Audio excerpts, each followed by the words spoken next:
ఈ త్రేతాయుగం నుంచి ద్వాపరయుగం వచ్చే మధ్యకాలం ఉంటుంది, అది సంధి అంటారు. ఈ సంధ్యాకాలంలో మాత్రం ధర్మం కొంత దిగజారిపోతుంది. ఎప్పుడన్నా ఇటు నుంచి అటు మారేటప్పుడు ఈ మధ్యలో ఉందే, అంటే గవర్నమెంట్ పోయి కొత్త గవర్నమెంట్ వచ్చే మధ్యలో ఇష్టం వచ్చినట్టు రెచ్చిపోయినట్టుగా ఈ సంధికాలంలో అధర్మములు పెరుగుతాయి. ఆ తర్వాత క్రమక్రమంగా ప్రజల్లో యజ్ఞములు మొదలవుతాయి. ఈ త్రేతాయుగ సంధికాలంలో ఓ తమాషా జరిగిందిట. ఓ రోజున ఇంద్రుడు యజ్ఞం మొదలెట్టాడు. అప్పుడు ఆ యజ్ఞం చూడ్డానికి ఎక్కడెక్కడి వారు వచ్చారు. యజ్ఞంలో మహానుభావులైన రాజులు పాల్గొన్నారు, మునులు పాల్గొన్నారు.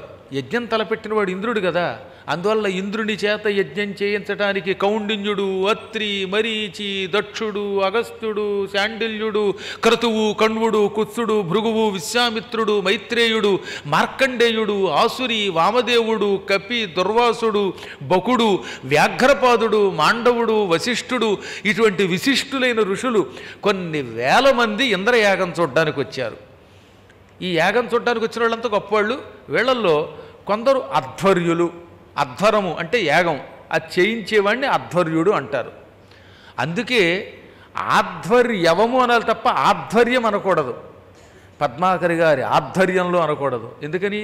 పద్మాకర్ గారి అధ్వర్యుడి యొక్క లక్షణం ఆధ్వర్యవము అవుతుంది కనుక ఆధ్వర్యవంలో అనాలి. ఈ ఆధ్వర్యం రాస్తే ప్రెస్ వాళ్ళకి తెలియక ఇదేంటంటే ఎక్స్ట్రా వచ్చిందని వాడు తీసేస్తాడు, వాడు సొంత పెత్తనంతో, వాడి పైత్యం వాడిది. కానీ నిజానికి అది ఆధ్వర్యవం అన్నమాట. అంటే ఈయన ఆ పనిని ఒక యజ్ఞంలా నిర్వహిస్తున్నాడు అని అంతరార్థం.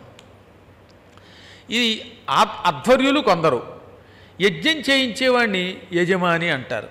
ఉదాహరణకి ఇప్పుడు ఈ పురాణం అంతటిని నిర్వహించడానికి ఒక వ్యక్తి పెట్టుకున్నాడు బాధ్యత. మన హరిగారు కాసేపు తమ భుజాల మీద పెట్టుకున్నారు కాబట్టి ఇక్కడ హరిగారిని యజమాని అంటారన్నమాట. ఎవరో ఒకళ్ళు ఉండాలి యజమానిగా. అలాంటి యజమానిగా ఇంద్రుడు ఉన్నాడు.